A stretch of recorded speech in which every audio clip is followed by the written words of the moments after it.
ಅನ್ನದ ಸಾಂಬಾರ್ ರುಚಿನೇ ಬೇರೆ, ಇಡ್ಲಿ ಸಾಂಬಾರ್ ರುಚಿನೇ ಬೇರೆ. ಇರೋ ಒಂದೇ ಸಾಂಬಾರ್ ಪೌಡರ್ ಅಲ್ಲಿ ಎರಡೂ ಮಾಡಕ್ಕಾಗತ್ತಾ? ಆನ್ಸರ್ ಮಾಡಿ, ಪ್ರೈಸ್ ಗೆಲ್ಲಿ. ಆನ್ಸರ್ ಮಾಡಲು ಕರೆ ಮಾಡಿ. ಪಕ್ಷವನ್ನು ಸಂಘಟಿಸಲು ಜೆಡಿಎಸ್ ಯುವ ಘಟಕದ ರಾಜ್ಯಾಧ್ಯಕ್ಷ ಕಾಲಿಗೆ ಟೊಂಕ ಕಟ್ಟಿಕೊಂಡು ರಾಜ್ಯ ಪ್ರವಾಸಕ್ಕಿಳಿದಿದ್ದಾರೆ.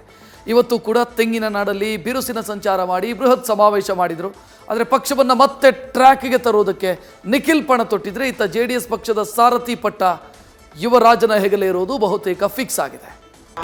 ಸನ್ಮಾನ್ಯ ಶ್ರೀ ನಿಖಿಲ್ ಕುಮಾರಸ್ವಾಮಿ ಅವರಿಗೆ ಆದರದ ಸ್ವಾಗತವನ್ನು ಕೋರ್ತೇನೆ. ಬಂಧುಗಳೇ,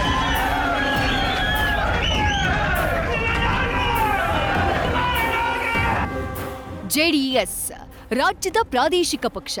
ಒನ್ ಟೈಮ್ನಲ್ಲಿ ರಾಜ್ಯದಲ್ಲಿ ತನ್ನದೇ ಪ್ರಾಬಲ್ಯ ಹೊಂದಿದ್ದ ಪಾರ್ಟಿ.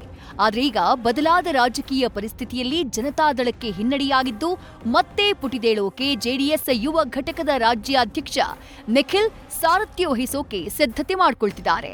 ಜನರೊಂದಿಗೆ ಜನತಾದಳ ಅಭಿಯಾನದಲ್ಲಿ ಬ್ಯುಸಿಯಾಗಿದ್ದಾರೆ. ಈ ಮಧ್ಯೆ ದಳಪಾಳ್ಯದಲ್ಲಿ ಜೆಡಿಎಸ್ ಪಕ್ಷದ ಸಾರಥಿಯ ವಿಷಯ ಮುನ್ನೆಲೆಗೆ ಬಂದಿದೆ.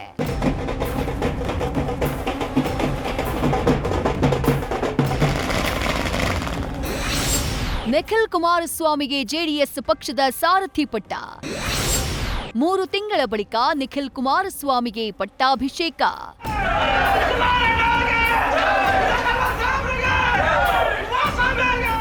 ನಿಖಿಲ್ ಕುಮಾರಸ್ವಾಮಿ ರಾಜ್ಯ ಪ್ರವಾಸದಲ್ಲಿದ್ರೆ, ಇತ್ತ ಜೆಡಿಎಸ್ನಲ್ಲಿ ಮುಂದಿನ ಸಾರಥಿಯ ಸದ್ದಾಗ್ತಿದೆ.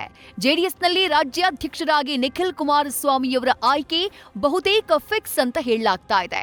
ನಿಖಿಲ್ಗೆ ಜೆಡಿಎಸ್ ಪಕ್ಷದ ಸಾರಥಿ ಪಟ್ಟವನ್ನ ಕಟ್ಟೋಕೆ ತೀರ್ಮಾನಿಸಿದ್ದು, ರಾಜ್ಯ ಪ್ರವಾಸ ಮುಗಿದ ಬಳಿಕ ನಿಖಿಲ್ಗೆ ಪಟ್ಟಾಭಿಷೇಕ ಮಾಡಲು ಜೆಡಿಎಸ್ ವರಿಷ್ಠ ಹಾಗೂ ಮಾಜಿ ಪ್ರಧಾನಿಗಳಾದ ಎಚ್.ಡಿ. ದೇವೇಗೌಡ ಮತ್ತು ಕೇಂದ್ರ ಸಚಿವ ಎಚ್.ಡಿ. ಕುಮಾರಸ್ವಾಮಿ ನಿರ್ಧಾರ ಮಾಡಿದ್ದಾರೆ ಅನ್ನೋ ಮಾತು ದಳಕೋಟೆಯಲ್ಲಿ ಕೇಳಿಬರ್ತಿದೆ. 3ನೇ ದಿನವೂ ತುಮಕೂರಲ್ಲಿ ಮುಂದುವರಿದ ನಿಖಿಲ್ ಯಾತ್ರೆ.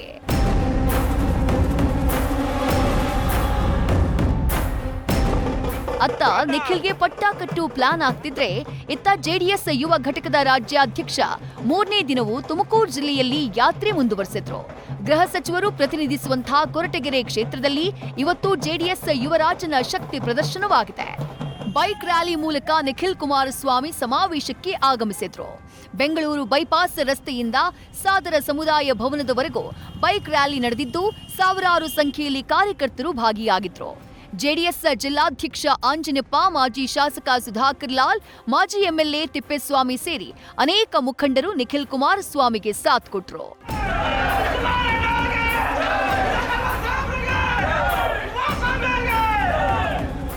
ಇನ್ನು ವೇದಿಕೆಯಲ್ಲಿ ನಿಖಿಲ್ ಕುಮಾರಸ್ವಾಮಿ ಯುವ ಸಮುದಾಯಕ್ಕೆ ಪಕ್ಷ ಸಂಘಟನೆ ಮಾಡುವುದಕ್ಕೆ ಕರೆ ಕೊಟ್ರು. ನಮ್ಮ ನಾಯಕರು ಹಾಕಿಕೊಟ್ಟಂತಹ ಮಾರ್ಗದರ್ಶನದಲ್ಲಿ ನಾನು ಪಕ್ಷ ಸಂಘಟನೆಯನ್ನ ಮಾಡ್ತೀನಿ. ಮುಂದಿನ ಕೊರಟಗೆರೆ ಶಾಸಕರಾಗಿ 100% ಸುಧಾಕರ್ ಲಾಲ್ ಆಯ್ಕೆಯಾಗ್ತಾರೆ ಅಂತ ಹೇಳಿ ನಿಖಿಲ್ ವಿಶ್ವಾಸವನ್ನ ವ್ಯಕ್ತಪಡಿಸಿದ್ರು.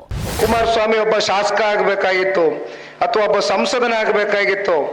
3 ಬಾರಿಯೂ ಕೂಡ ರಾಜಕೀಯದ ಷಡ್ಯಂತ್ರಕ್ಕೆ ಬಲಿಪಶು ಆಗಿದ್ದಾನೆ ಯುವಕ ಅಂತಕ್ಕಂಥದ್ದು. ನಿಮ್ಮಲ್ಲಿ ಆ ಒಂದು ಆಕ್ರೋಶ, ನೋವು ಏನಿದೆ, ಆ ಆಕ್ರೋಶ ನೋವಿಗೆ ನೀವು ಉತ್ತರ ಕೊಡಬೇಕು ಅಂತಕ್ಕಂಥದ್ದಾದ್ರೆ ದಯಮಾಡಿ ತಾವೆಲ್ಲರೂ ಜನರ ಜೊತೆನಲ್ಲಿ ಇರಬೇಕು. ಯುವ ಸಮುದಾಯಕ್ಕೂ ಒಂದು ಸಂದೇಶ ಕೊಡ್ತೀನಿರಪ್ಪ. ಒಂದು ವಿಷಯವನ್ನ ತಿಳಿಸ್ಲಿಕ್ಕೆ ಬಯಸ್ತೇನೆ. ನೋಡಿ, ಇವತ್ತೆಲ್ಲ ನೀವು ಎಷ್ಟು ಪ್ರೀತಿಯಿಂದ ಬಂದು ಹೆಜ್ಜೆ ಆಗ್ತಾ ಇದ್ದೀರಿ. ನೀವೆಲ್ಲ ಮೇಲ್ ಬರಬೇಕು. ಒಂದು ಮಾತನ್ನ ನಿಮ್ಗೆ ಹೇಳ್ತೇನೆ, ನೀವು ಸಂಘಟನೆ ಎಷ್ಟು ವೇಗ ಕೊಡ್ತೀರಿ, ನೀವೆಷ್ಟು ಸ್ಪೀಡಾಗಿ ಇವತ್ತು ಹಳ್ಳಿಗಳಿಗೆ ಹೋಗಿ ನೀವು ಸಂಘಟನೆ ಮಾಡ್ತೀರಿ, ಅದನ್ನ ಗುರುತಿಸಿ ಮುಂಬರ್ತಕ್ಕಂಥ ದಿನಗಳಲ್ಲಿ ನಿಮ್ಗೆ ಗ್ರಾಮ ಪಂಚಾಯತಿ, ತಾಲೂಕ್ ಪಂಚಾಯತಿ, ಜಿಲ್ಲಾ ಪಂಚಾಯತಿ ಚುನಾವಣೆಗಳಲ್ಲಿ ಇಲ್ಲಿರ್ತಕ್ಕಂಥ ಸುಧಾಕರ್ ಲಾಲ್ ಸಾಹೇಬ್ರು ನಮ್ಮ ಅಭ್ಯರ್ಥಿಗಳ ಏನವ್ರು ಹೇಳ್ತಕ್ಕಂಥದ್ದನ್ನ ಕೇಳಿ ಒಂದು ಒಳ್ಳೆ ತೀರ್ಮಾನ ತಗೋತೀವಿ. ಅವಕಾಶ ಕೊಡುತ್ತೆ ಪಕ್ಷ.